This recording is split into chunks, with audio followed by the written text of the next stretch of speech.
Can you hear you? Yes. Okay. You hear me good, right? I hear you great. Switch the mic. Okay, got it. Here's my mic. Okay. All right. Is the lighting good? Yeah, Light yeah. good? Yeah, you look good. Okay. Well, Okay. excuse me. Is my mascara running? Or? That looks great. Oh, boy. So here we go. Number 2 with Ricky Morton. This time we're going to talk more individual. And I'm going to start it off, me and Kurt back again. The first question I want to ask you is, what was it like wrestling the Road Warriors? What was the Road Warriors like? What was those back? Well, you know what, man? This is a whole story. Okay. When we, to tell this, like what it was like, if you ever meet Joe, which is an animal, I asked him about this, okay? At the time, Robert and I were wrestling for Bill Watson, Mid-South. We got our big show coming up at the Superdome. And is everything all right? Good. Okay, I'm sorry. But everything, we're having our big show at the Superdome. And main event it's an 8-man tag match, and whoever wins is the winner. You see what I'm saying? It was myself and Robert, the Road Warriors, the Freebirds, Terry Gordy with Michael Hayes, and then the Dirty White Boys, which at the time was Tony Anthony and Lynn Ditton, that used to be the Grapplers. And you got a man. It's our territory. Road Warriors are coming in. They're off that TBS, but you still got to stand your ground. This is our territory, and I got to go. They're coming in, and we didn't have the same dress room, brother. We kayfabe. You didn't get to go talk over your match. We went out to the ring, man, and people were screaming rock and roll, man. There's 25, 30,000 people in the Superdome. We used half the building. And that, brother, I was scared for my life. But in our business, I told you this, guys, the other day, don't ever be afraid to be afraid. If it takes an ass whooping, that's what it takes, But I got to stand my ground. We're the top babyface tag team there, brother. We're breaking all kinds of records with attendance records. So, hell, I'm back there in the back, and I'm looking, they come after me, we're not, because we're little guys and they're the big guys, man. So hell, here we go. I go to the ring. Michael Hayes, no, not Michael Hayes, Terry Gordy and Animal started the match off. And I don't know if the Japanese photographers are there or the thing, but Jesus Christ, are they stiff? They're laying them in, bam, bam, and I'm a worker. I'm going, holy shit. Then they tag one of the Dirty White Boys in this, bam, bam. Then he tags Terry Gordy back in, and this is Animal. Boy, God, they're throwing taters, man, like all the way from Idaho, dude. Bam, bam, and all of a sudden Terry Gordy takes a bump and tags me. Hey, do you hear me? It's 30,000 people. Now I'm watching all this shit, and I'm standing there, but I'm me, man. I gotta go. I ran in, I locked up with Joe real hard, and I seized his headlock. I snatched a headlock on him.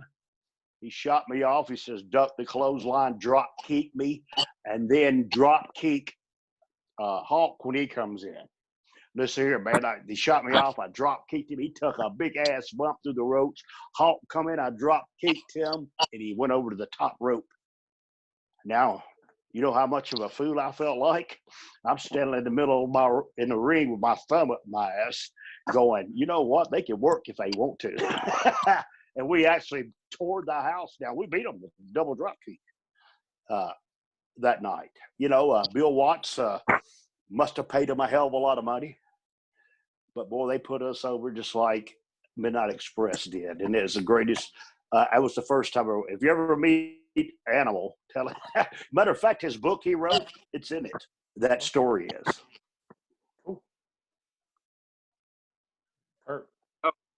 I got a question about just kind of being out on the road with the boys. So well, you want 40 fucking years of that? Okay. What do you mean? I mean, Well, when you worked your territories, you know, you had your same shows that you ran. You had every week, but then you had your towns that you stayed in over every week to do TV or to do a show the next day. Like we did Oklahoma every 2 weeks. We did would fly into Oklahoma City early in the morning. And we wrestled Oklahoma, then Tulsa. We'd drive to Tulsa that night, but we'd stay over and fly to Tulsa back home. It's the only time we flew. We did.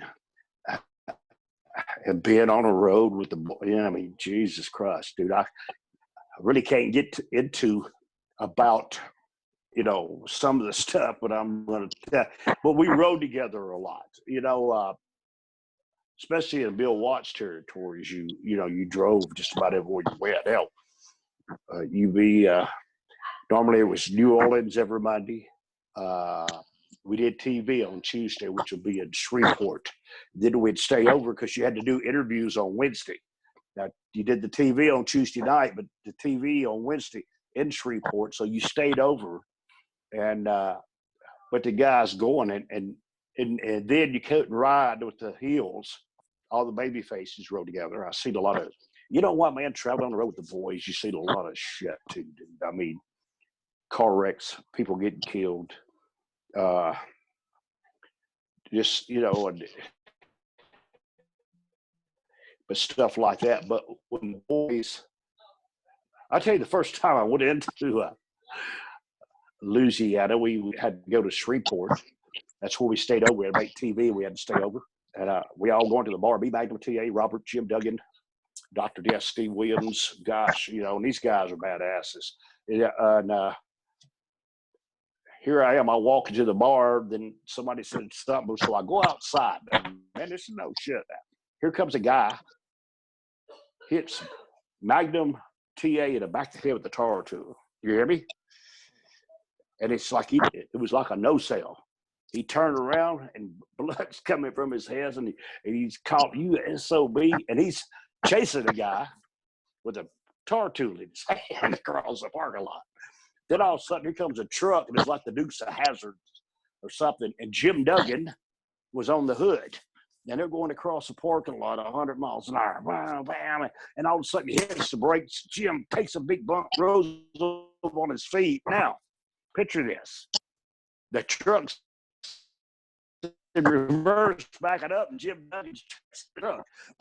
That was my first day into Louisiana at the bars. But no, man, we had great times. A lot of things there that, you know, that I don't, but partying. When it come time to party, we did. But most of the time we was on the road riding together, you know, and it's sometimes it gets old because you would save people all the time, but then you'd switch up and ride with this person and ride with that person. But being on the road, it was the part of it. Bill Watts' was a hard, long territory. The trips were real long. Hell, and at that time, especially Louisiana, only had one interstate, and it went east and west. That was Interstate 10, going down through Baton Rouge. I mean, it goes down through Baton Rouge, Slidell, across over to Beaumont, Texas. But see, we worked north and south. You know, at that time there wasn't no interstates, man. It was all 2-lane roads. I mean, you drive from Alexandria to Little Rock, Arkansas, almost 400 miles, 2-lane roads. Go back home at night. Then you drive somewhere else with Lake Charles, I think, every Friday. You know, you had your routines, but I loved that territory, but it was long and it was hard. Who was the baddest guy that you would not want to get in a bar fight? Like, who was the known guy? Oh, dude, I you know what, guys? To tell you the truth, a lot of them, that ones that you didn't even know that were tough. You hear me? I seen a lot of fights. Now I seen Hercules Hernandez and Steve Williams. We lived in Alexandria, and our own, you know, the Road Warriors. God, I mean, street fighting. You know, Jesus Christ, man! I'll tell you a great story here in a minute. But at the lighthouse there in Alexandria, I went in there. And it started off where Jim Duggan threw some paper, a wad, and hit Hercules Hernandez, but Hercules thought somebody else did it.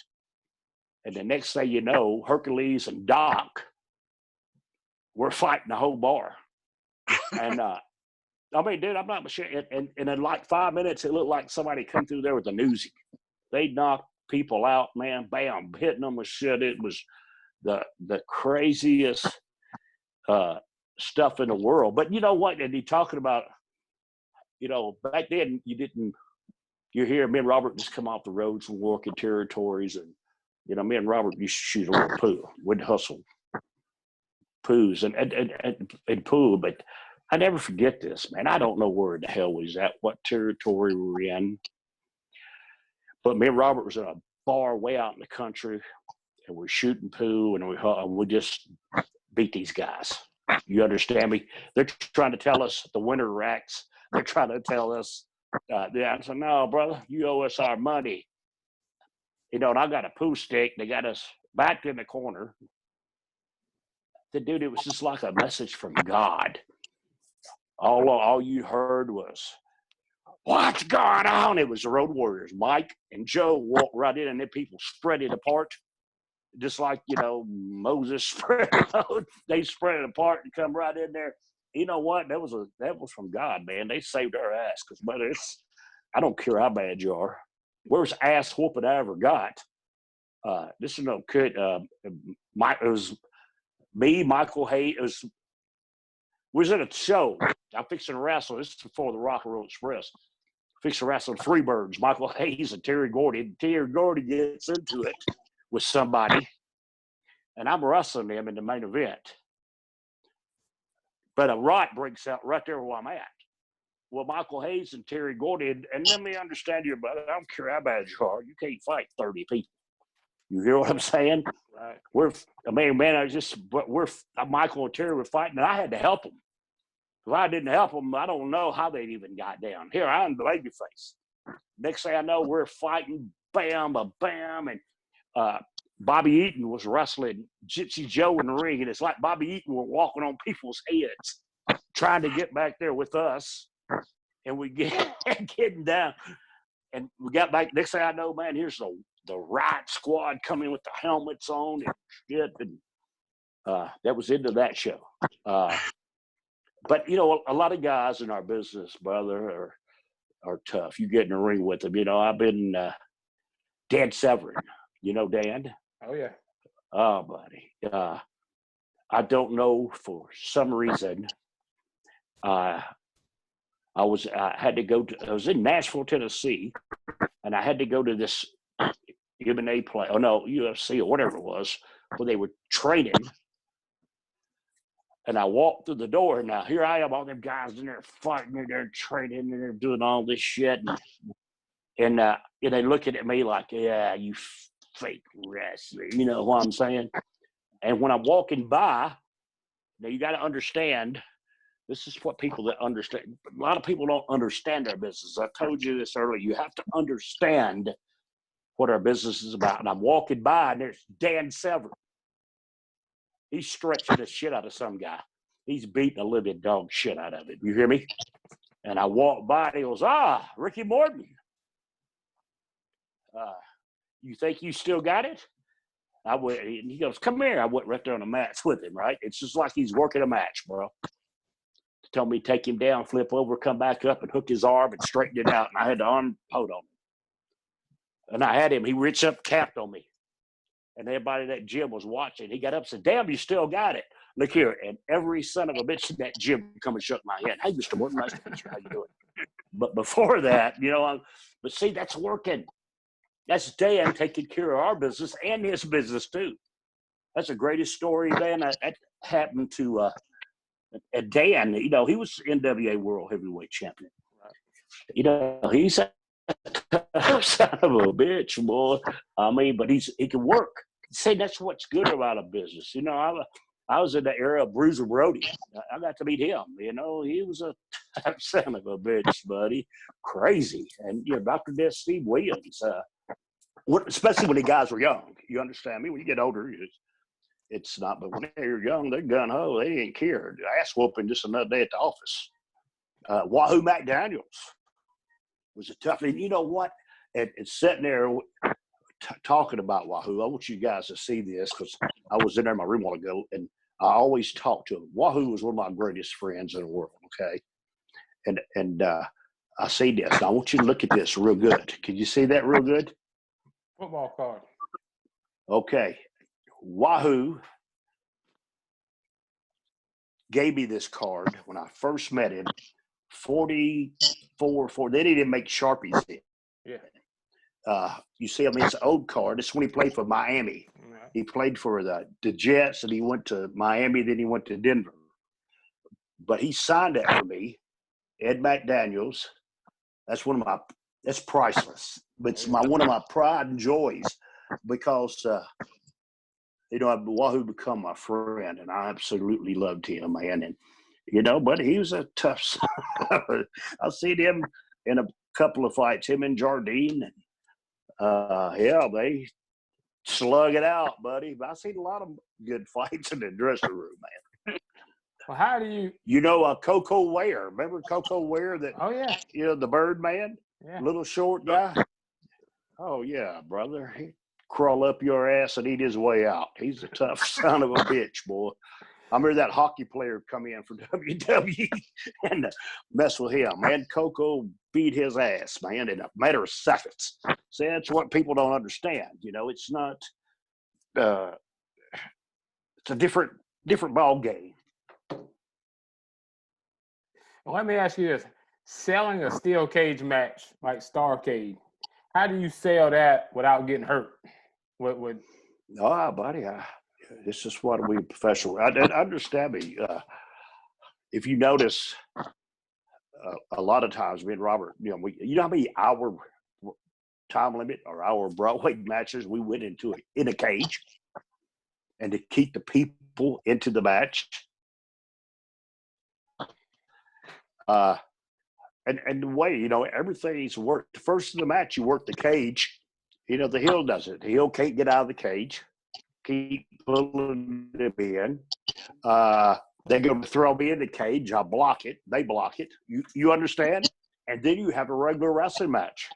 And then you don't use the cage till like 10 minutes to go in the match or 10 minutes before the finish. Then that's when they stop me or they hit my head into it and samadama and blood is, and that because you can't go out there and give the people a good match just running somebody's head into a cage. Do you see what I'm saying? You got to wait.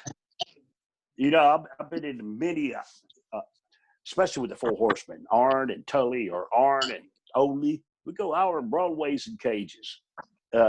But see, you just make the purpose of the cage in the first 5 minutes, and then the next 45 minutes or whatever, you have a wrestling match, and they're getting the heat same way. Then I found out I get Robert to hot, but during that heat, that's when boom, I get to still kayfabe. Okay, my head gets hurt and I bleed. I'm running my head into the cage and all that stuff. Hello. Yes, sir. Go ahead, Kurt. Okay. So I got something. It seems like back in those days, probably like around the mid '80s, y'all, when they go to commercial, y'all were the only wrestlers that they actually advertised something else for. Like I remember the Summer Sizzler tour, and I also remember like a fan club thing with like you get a poster and a record with you. I'm glad you mentioned that. Now, you hear? At what point did they? Could Robert not sing? I know you sang on it. But... Hey, look here. I did a record on there, and a lot of records go gold, platinum. The one I did went plywood. No, buddy, it's not that I could sing. It was just a song, and we did this. And I told y'all earlier, this is how bad that me not having an education and me not knowing, they sewed. Matter of fact, we did the Rock and Roll Fan Club. You got a poster, a record. You was a member of the fan club, 1995. Now, understand me, the record was horrible, but I liked it. You know, boogie woogie dance hall. Yeah, let me tell you all. You know what I'm saying? Sold over 1 million copies. You hear what I'm saying? The fan club did over 1 million. They sold over 1 million. That's $19 million. We didn't get one dime for it. You hear what I'm saying? Oh, man. See, if I was educated enough, you know, me and Robert should have made millions, $2 or $3 million a piece off of it anyway. Oh, yeah. And by that time, Crockett done filed bankruptcy. And I tell you what we did. We did sue them, but we got 3 cents to $1. And I still think we got like $12,000. But that's not much. You see what I'm saying?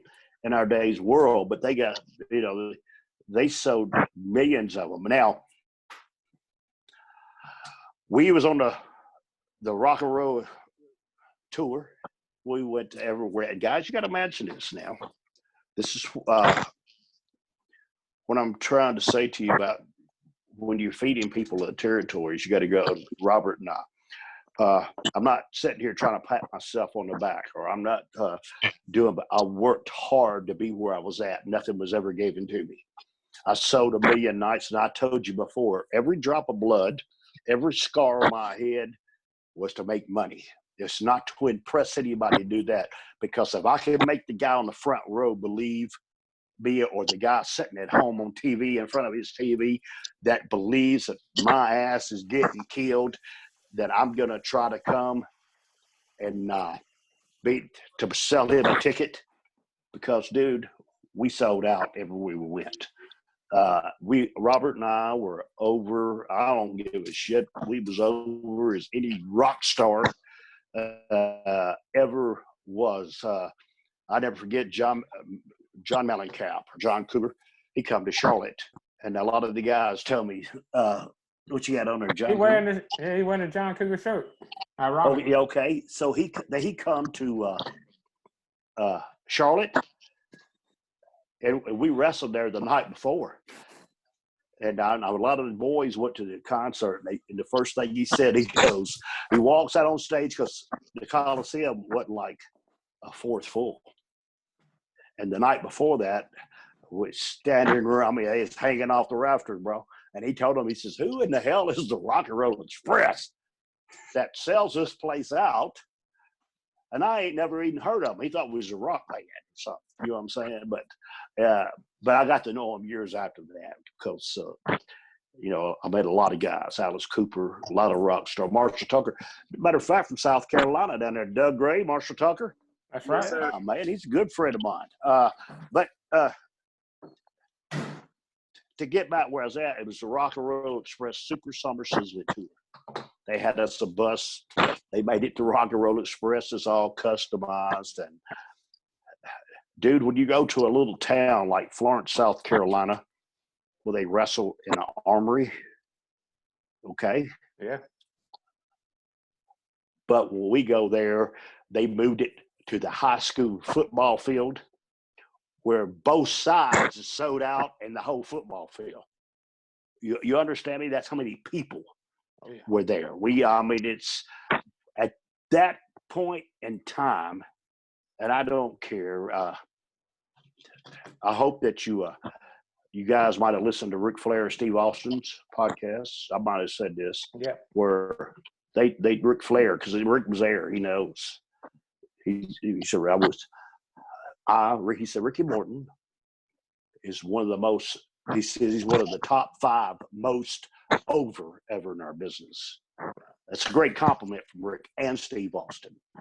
Yeah, you know, and tell me that me and Ricky Steamboat were the two best babyface. But you see, at that time and era, we were new. We were the long hair. We come in, they got us over wrestling the Russian. They showed videos of us. You know, all different kind of videos that we made in different territories in Memphis and in Louisiana. You know, it's like MTV. You know, here we come. And it was a whole new thing, bro. And that tour was one of the greatest things. I know that on that tour, it was us against the Andersons. And And they had the A team. They had the A team and the B team. I think the A team, they went to Hawaii or somewhere. I ain't shitting you, California, Hawaii. But the Rock and Roll Super Summer Sizzler Tour for 7 days straight did more money in that week than just one night. We did more money than their whole tour did in 7 days. And we had 7 nights of that. And I'm serious, buddy. That's the way it was.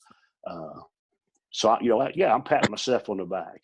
I worked hard to be where I was at. You see that right there? Cool. That's just laying here on my table. That's real world champions, buddy, in our business. Worked hard for it. I was like Rick, man. I go out and I don't go fight. Well, let's we're on TV because Gene Anderson was over TV. We're on TV, hit rock and roll. 30 seconds. Let's beat him in 30 seconds. You know what I'm saying? And it was like that. We was over, dude. Well, let me ask you this, talking about small towns. Well, you have any memories of wrestling at the Township? The Township was our place in Columbia where you guys would come, Township Auditorium in Columbia, South Carolina. Township Auditorium. Are you kidding me? Oh, yeah. Are you kidding me? No, That's one of our regular towns, Yes, buddy. I did our time with there with Flair. Every match you could imagine with the Midnight Express, scaffold matches, time limit matches, the Midnight, plus with the Russians. I think Columbia was an every 2 week show, wasn't it? They was there every 2 weeks. I know we did TV there on I think every other Tuesday. It didn't, God, it was unbelievable to go in that. I love auditoriums like that, the old ones. Man, they're just so that the acoustics or the environment. And back then you could smoke, and you know what I'm saying. Oh yeah. And you go out on that stage, you look out, and you look at that one big bright light over the ring, and the people are popping it so loud. You cut the machete and cut the smoke, get into it.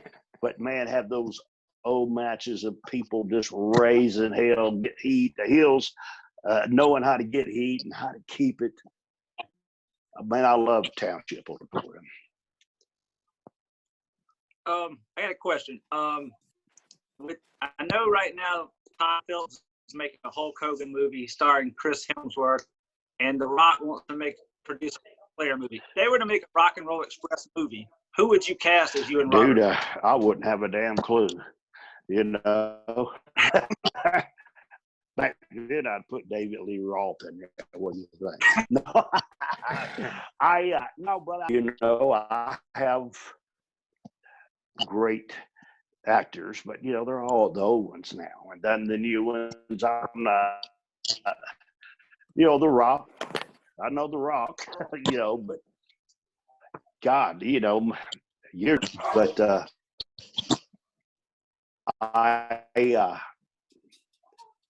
man, it'd be a great movie. I'm done bullshitting you. You could never even understand two kids like us and the women and sex, drugs, and the rock and roll. Sex, drugs, and the Rock and Roll Express, dude. I'm telling you. Gosh. Yes, sir. So, fighting the Russians, talk about them. Ivan was around a long time, and then he brought in his nephew, Nikita. Talk about how tough it was fighting the Russian Bear and Nikita. Got a lot of good stories with him, man. Now, I don't know if you understand this or not, but Ivan was a machine. Well, he was a machine. He could wrestle. He'd hang with you all night long. Now, Nikita was greener than owl shit. He didn't know nothing. I'll get to that here in a second. And then Barry was a workhorse too. Khrushchev. Right. So if you ever noticed the Hour Broadways, it was Khrushchev and Ivan. It was never Nikita. Right. You okay? I remember the first time I ever worked with Nikita. You ever see him? Asked him. It's in one of his books too. But young guy, boom, we're in Cleveland, Ohio. Matter of fact, it was the old Indian baseball stadium. Right. The Browns played football there, but the Indians played baseball. It was the old stadium. We wrestled after a ball game there. The Cleveland Indians were, had their game, and we had the ring. They brought it out there, and he set it at home plate. And damn, I get out in the ring, and we were wrestling Ivan and Nikita. You guys wrestle? Y'all work? Do y'all work in our business? Or are you just a fan or spectator? We're just fans. We're just fans. That's cool. That's great. So, I mean, because I'm talking a little wrestling lingo, you might not understand what I was saying. But I'm wrestling Ivan and Nikita. And I start the match off with Nikita. And, he had been trained properly. He was that big Russian dude that they're going to build to work. But he learned, he became great. But what I'm saying is I go to lock up with him. He's got his head down. And when he did, buddy, he headbutted me so fucking hard, man. I dropped back on my ass, and I'm thinking, mistake. That was a mistake. But then I go to lock up with again. Got his head down, and he headbutts me again so hard, man. Bam! I eased over to the rope to Robert, and I says, "Pull this big son of a bitch off me," right? So I go to lock up with him again. When I threw my elbow around, hit Nikita, split his eye wide open. I ain't sure hardly blood shooting out. He's all roided up. He's losing his mind. He's stomping. I'll tell you about that. And then I'm there, and I go to lock up with him again. You know what? When I locked up, he had that head back. You see, he learned a lesson, didn't he? Yeah. Okay. That was the one here. He was stiff son of a bitch, but then he learned how to work. But see, wrestling every night in a territory such as NWA, he's in there with some of the greatest workers in the world. I mean, you go back and look at the roster back then. You had Manny Fernandez, Rick Rude. You had, Black Bart. See, guys like that right there that you don't understand, they were great workers, and they taught Nikita a lot. Even Dusty and Magnum and all these guys, Ivan talking to him, and Nikita being outside the ring watching us because he went out with him. We did our Broadways. He's outside the ring. So that, that taught him a lot, and he learned a lot. Actually, Ivan was one of the top 10 I ever been in a ring with. Ivan Koloff was. He was just a machine, and his timing was, you see, in our business, timing is a big thing, and his timing was so perfect. Everything he did, and that's when you see a hot spot mess up. You ever notice that they mess up? But see, nowadays the boys, really, the crowd don't know they messed up until they act like they messed up. You understand what I'm saying? You say above, then that's when the crowd starts hollering, "You fucked that," because you let them know that. They don't know if it's supposed to be like that.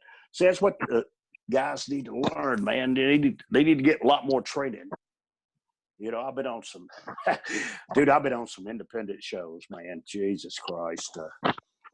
That some of them guys got about as much business being in the ring as me flying a spaceship. I mean, just Jesus Christ, bro. Get killed and it looks so horrible. All right, guys, what's up? I remember being a little kid. I tuned in one Saturday to watch wrestling, and all of a sudden, you guys weren't there anymore. And you don't have the internet back those days. So yes. later, you got to understand. You should see where WWE let all them guys go and everything. You hear me? Well, they fired my ass, and they fired Robert Gibson, and they fired Michael Hayes and Dr. Death too. And now, dude, it's politics in our business. Do you understand me? Yep. It might be a mistake that we wasn't there no more. But you see, that wasn't our fault. Politics is our business. I wouldn't let them control me. You understand me? And if you ever know anybody and you ask them, I'm a stand-up guy for the boys. I was brought up in the territories where the boys came first.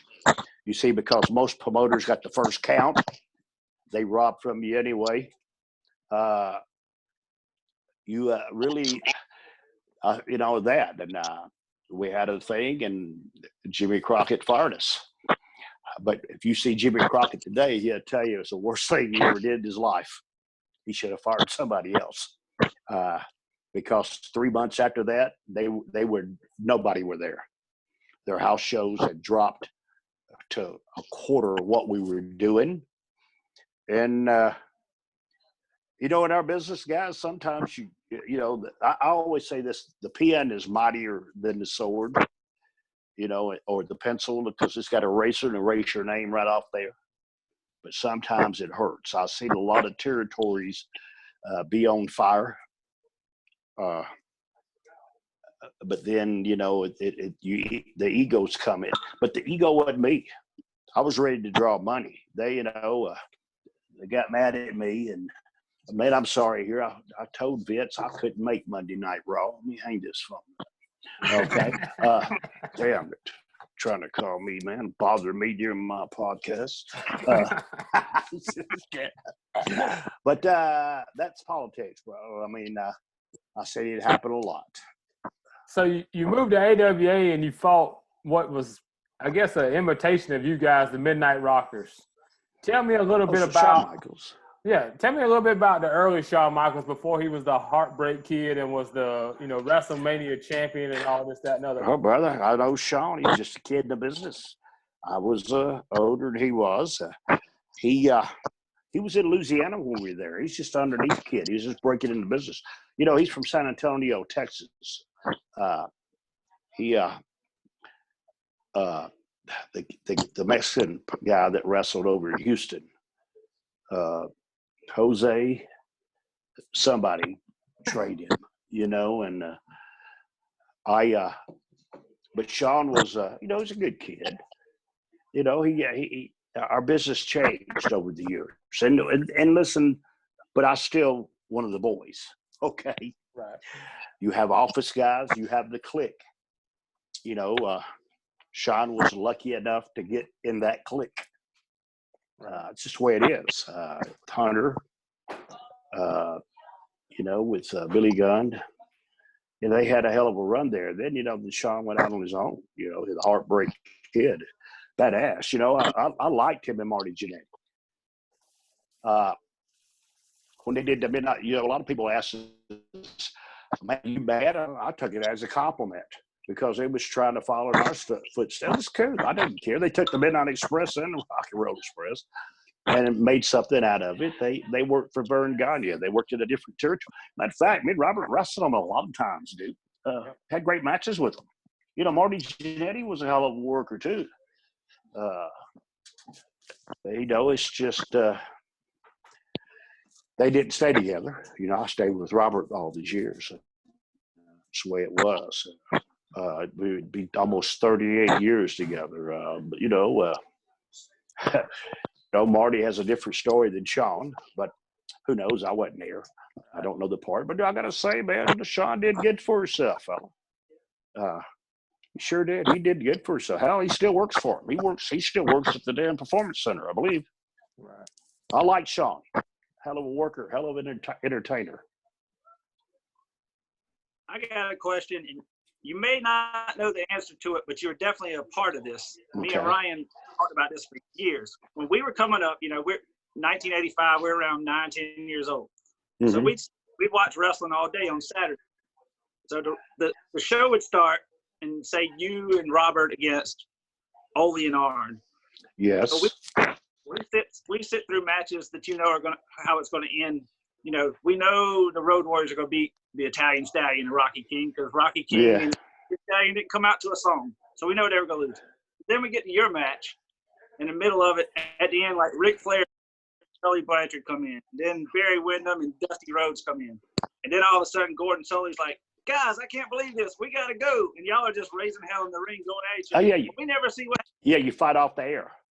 What, buddy? You know, what's like a soap opera? You make your ass is in front of that TV next week, wasn't you? You see, I mean, you don't know. You're waiting to see what happened or what it sound up to. But you see, you got all the top guys in the ring, and you're not going to beat none of them. You understand me? Not on national TV. So that's the way it always ended up. And I told you all, you know, earlier you had your underneath guys. You know, you had your guys that worked in the middle, and then you had your guys that you just – like Ron Rossi or somebody you just beat the living hell out of, you know, but we didn't. We just go out and do our double drop kick and go home. Greatest times of my life, dude. I mean, the greatest education. I wish I know now what I knew then. You know, I mean, I wish I knew that. Well, I got that mixed up, but you know what I'm talking about, Phil. All right. So hello. When you stepped away from wrestling on the main stage, who were the guys you loved to watch wrestling? Like the next age of The Rock, Triple H, Stone Cold. Were there any guys that you just really like must see TV on a Monday Night Raw or a Monday Night Nitro? You know, when NWO came out there. Can I tell you this right here? I mean, when I never stepped away from the wrestling business. Right. I never watched wrestling on TV. And I'm serious. I don't watch Monday Night Raw. I don't watch unless I got something coming on. Now, I'll tell you what I do watch is I keep up with AEW. Right. I keep up with, you know, and I was telling you guys this earlier, you know, I watch, you know, The Rock was unbelievable. I mean, he has accomplished more for himself than anybody I could ever think of, him and Steve Austin. I mean, and they're good friends of mine, and they took it to a whole different level. Right. But just watching Monday Night Raw, you know, if I watch Monday Night Raw, when they start the match off, I can tell you who's going over and who's not. And I never lose. I know. Right. Okay, I can tell. Nowadays, they're getting a wrestling. The reason why I quit watching it, man, you watch WWE, hell, you don't know who's who. They all look alike. Right. Everybody looks the damn same. You know, same, just different color down tights. I don't know. I mean, I don't know what happened to her. What kind of syndrome they got into up there. You know, I know everybody has the good bodies and stuff. You know, some of the big fat guys, I like them. They're the kind of guys that get heat, the ones that can really agile, that can drop, kick off the top rope. I knew, you remember Crusher Brockwell from Stonewall, Georgia? I mean, him and Ken Patera were the AWA World Tag Team Champions. He was about 5'6" and he weighed about 400 pounds. But he could stand flat on his feet and drop kick Ernie Ladd upside the head. Damnedest agile son of a gun I ever met in my life. But people like that right there. A lot of your wrestling fans today, they don't have bodies like that. And sometimes, you see, you got to have something for everybody that watches. And when they learn that, they learn how to work that and learn how to work their programs. I don't know who they got in charge. It don't matter. But, you know, something's got to change. You know, you watch the same shit every day. That's why NXT, I think, is kicking their ass. It's because they got the young guys. They got a lot of different guys, but still the same thing. They look alike. AEW, they have different people there. Different. You notice that? Yeah. Oh, yeah. That's why I like AEW. I like the young, you know, I might have told you this earlier, Matt and Jeff Hardy. Right. You know, they're the ones that remembered Robert and I. They brought us on TNA, and then from there, you know, here we go from there to AEW, and that was the Young Bucks and Cody Rhodes and them guys remembering us, you know, and I really like those, you know, the Young Bucks, and I like the Hardy Boys. I like Cody and Dustin. These guys work hard. They, you know, they got a little thing there, and I can appreciate too right now, because I don't know, it's hard for a wrestler to go out and perform with no crowd because you feed off the crowd. You know, when you learn how to control them, you know, I always tell the guys when I go out, I control the crowd. I don't let them control me. And that's the reason I keep them going. But it's very hard. I mean, I watch some of the shows with the no crowd, and tonight I'll watch.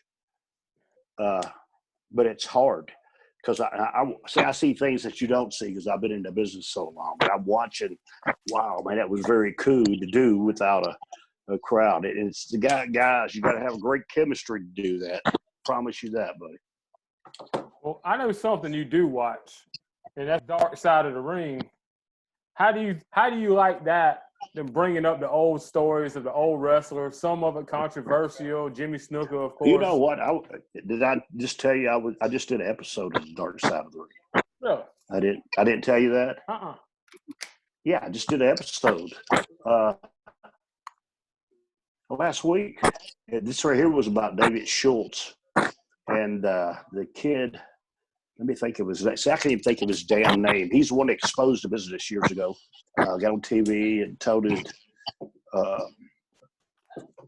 can't even think of the son of a bitch's name right now. He told them about the Blizzade, and he told them that wrestling was a work and all this stuff. Eddie Mansfield.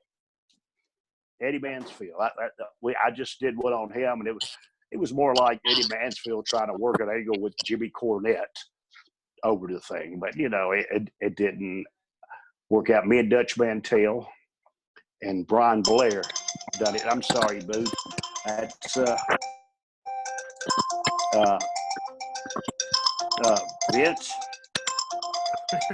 Vince, I can't make Monday Night Raw. Okay. Now, I'm sorry. Blowing you up. I always do that. No, I'm sorry I have my phone here. That's all right. No, because I just have it. I don't know why I even laid the son of a bitch here, but we just did the Dark Side of the Ring. It was about David Schultz slapping that reporter. Yeah. And because he called the business fake. But see, our business has changed. And that's one thing people got to understand. Our business is entertainment. This shit hurts really bad. At that time, our business was a very sacred business. But this Eddie Mansfield, he tried to be, and I'm just going to tell you, he wanted to be a top guy in the business, and he was horrible. You hear me? Mm-hmm. You never seen him? Have you ever heard of Eddie Mansfield? Nope. Okay, that's why. So he's back on there trying to tell them that, and they say he sees Jimmy Cornette, he's gonna slap him. He ain't gonna do shit. You understand me? He didn't tell David Schultz he's gonna slap him because David Schultz parked his car on his front porch, walked that door, and beat his ass. But but what was you asking me about the Dark Side of the Ring? I was just asking, do you like the fact that they kind of kick up a little dirt on some guys, maybe some of the behind the scenes stuff that goes on with like Snuka, like those guys who've got, Dude, I'd say, listen, man, if they did one on me and Robert, holy shit. You hear me? I've been happily married a bunch of times. No, I'm just kidding. But, I mean, that's you got to understand the life I lived. I mean, don't get me wrong. I was never with no girl that was underage, and I never was with one girl that didn't want me to be with her. You hear me? It's just another day at the office, son. I mean, Ric Flair got shit on us. You hear me? Afraid of it. My wife knows. My wife was my girlfriend in business before I married her. She knew all about me, bro. Because I'm not ashamed to admit it. I don't give a shit. Like I told you earlier, sex, drugs, and the Rock and Roll Express. You couldn't even imagine some of the shit we done, some of the stuff we seen. And it wasn't just me and Robert. Everybody was there. But see, me, I didn't give a shit. It's just the way it was. I did what I did. I didn't hide nothing from nobody. And I still don't hide nothing from nobody. It'll come at the right time and right place that I will talk about it. But as right now, I mean, we're in a place, with this virus going around where you got to look for tomorrow. Tomorrow's a brand new day. We got to work from this, and it'll come a time and place for me to talk about stuff like that. But right now, I want to try to get this economy open back up, man. Dude, I got to go to work. I got to wrestle. I'm 63 years old. still in my prime, and I got to go back to work, man. Go ahead, bud. Okay. Speaking of 63 years old, I've watched you guys here recently in the NWA, and doesn't really like y'all miss too many steps now. And I see you doing stuff like the Canadian Destroyer. What's some of the difference wrestling in your 20s and wrestling in your 60s? Waking up in the morning. No, buddy, you know what? It's just when you get older, you can't move as fast. And you got to have guys. And see, this is what people don't know. It's about working. Years ago, you never even got a break in a business till you was in your 40s. Did you know that? You know, go back and look at all the things. Unless you own the territory, you never got a break. It's the days guys don't know how to work. I meet a few of them now and then. Wild Card Thomas, whatever. You know, I'm talking about Wild Card NWA Thomas. Mm-hmm. Used to be married to Ric Flair's daughter. Right. He's one of the best that I've been in the ring with. You see, because it ain't what he does, it's what he don't do. You hear me? Mm-hmm. It's what he don't do. He don't go in there and go. You know, when you're a good worker, you set the pace of the guy that you're working with. And see, that has set the pace of the match and get your timing down. He knows how to be a heel. He knows what he's doing when he gets in the ring. You know, sometimes I could take him over, but see, I can't get up as quick as he can. So he'll put me up without me even telling him. You understand me? That's things that guys don't even understand these days. See, I can go out in the ring and compete with anybody, but they got to know how to work with me. And this is what they hadn't been trained about. You know, you know, when you're sitting there, and I tell the guys all the time, I said, man, slow your damn match down. I said, because by the time you do one spot, and the friend turns around and asks his friend, what did they just do? You done did 6 more. You see, it's too fast. People can't sink in what you're doing. Believe it. I mean, you know, in real life, I mean, you go to kick a guy in the head 75 times. You notice that on TV? They kick them, I mean, so many times in the head. In real life, that don't work that way. When I work, I try to make it real life. I got to make the people believe in what I'm doing. And if they don't, it's just another match lost in a haystack, bro. You know, scrambled eggs. So I just, you know, it's hard with some of these guys. I tell them all, come to my wrestling school. I can tell you that bullshit. Yeah, I can show you more in 5 minutes, and you learn, 20 years. I mean, the 5 years you've been in the ring. I'm serious. I could call some stuff with them sometimes, and you know, I guess you got older, things has changed. But you know, I don't call stuff in the back. And I got to say this: I was working for Joey at the damn summer vacation. Joey Janela. I worked the show for him, and I never even met LAX in my life. Robert and I wrestled him. Did you watch that match? I don't think I saw that. That's the first time I did the Canadian Destroyer. Same thing. All I know is brother told me, he says, come off my partner's back, and he's got Robert cut, sunset flip me, and hold on. And I did, and we did the Canadian Destroyer. That's how I learned how to do that. You see? Right. 2 of the best heel team. They're the best heel team in the business right now. Santana and Ortiz, the LAX that wrestles. I don't think the LAX now, because that was for TNA. For AEW, unbelievable. Unbelievable. What, you know, and what athletes they are too. These guys are in shape. They are phenomenal. They're a great heel team. They're going to go far in our business. Well, let me ask you, go ahead. I'm going to ask you a local question, because Hacksaw Jim Duggan lives in the same town that we do right now in Lugoff, South Carolina. Give us a little bit about young Hacksaw or the interactions. I know you said Hacksaw was on the hood of a car. Yeah. Exactly. Talk to us about Hacksaw. I want a cocktail. Jim had, his eyes was like Robert's before, but Jim had his fixed. And I used to mess with him all the time. I told y'all that before too. Me and Robert hadn't seen eye to eye in a long time. Jim Duggan. Jim, you know what, man? I met him for Bill Watts. We wrestled down there. And, I know Jim's wife, Deborah, real good. Jim's been through a lot of things. He had a car wreck in Louisiana and killed his girlfriend. At that time, she was in the car wreck and it killed her. Took him a while to get over that, but he met Deborah, and Deborah changed his whole life. Jim, he's like everybody else. He liked to party, he liked to drink, liked to raise hell, and he loved to fight. Only thing he liked better than making love was fighting. And at one time I was too, the same thing. And I got you there, fellas. Hey, I want to tell you this right quick, okay? Thank y'all for having me on your show. I have to go. My wife, I got to go. My daughter's, her car's broke. I told her I had to do this first, okay?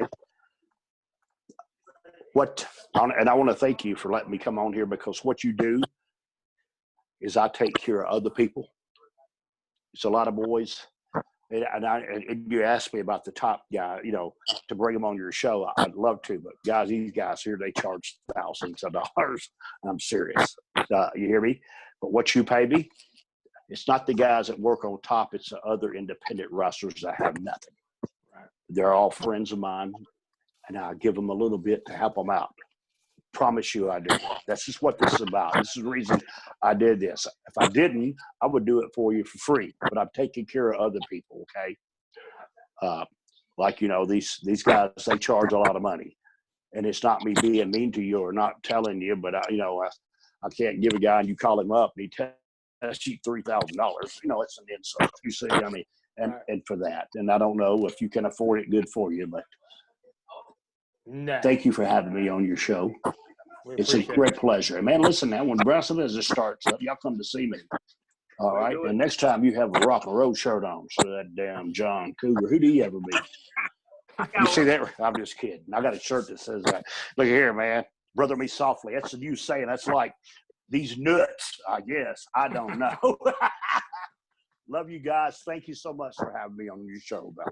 Thanks, Ricky. We'll talk to you soon, pal. Thank you, my friend. All right, bud. Bye. No, you still there? I'm just kidding. I don't know how to cut it off. Andrew, how you cut this off? I don't know how to. Hey, y'all read sign language? Yeah, go ahead. Can you read sign language? Yeah, sure. No, I just can't. Let me put my earplugs back in. They come up here. Come here. You got to cut this off. Still got the guys on line here. I figured you was going to show us that sign. No, I'm just kidding. But I speak sign language. You know what I'm saying? Robert, his mother and father are deaf mutes. Oh, really? For real. If you ever used to know, we do sign language together. Well, I'll tell you a little story. His mother and father were deaf mutes. So me and my wife are going down to see him. And when I went down there, a lot of times, everybody talks with their hands. Right. It's fucking hard, But so me and my wife got these cards, and we studied sign language. We're going down there. If we get there, we can talk to them. So we studied these all day. So we dedicated a whole day not to talk. We're going to do sign language until the next morning. So we did sign language all day, but then it got that night we're laying in bed, and I couldn't see her hands, but I had a little line light. So she wrote me a note, and I picked that note up and I read it, and it says, "Honey, if you're in the mood, pull my nipple one time, and if you're not, two." So I wrote her one back. I said, "Darling, if you're in the mood, pull my pecker one time, and if you're not, 200 times." Love you, guys. Y'all have a good day. You too, man. Thank you. Thanks, Ricky. Bye. You're welcome. Bye.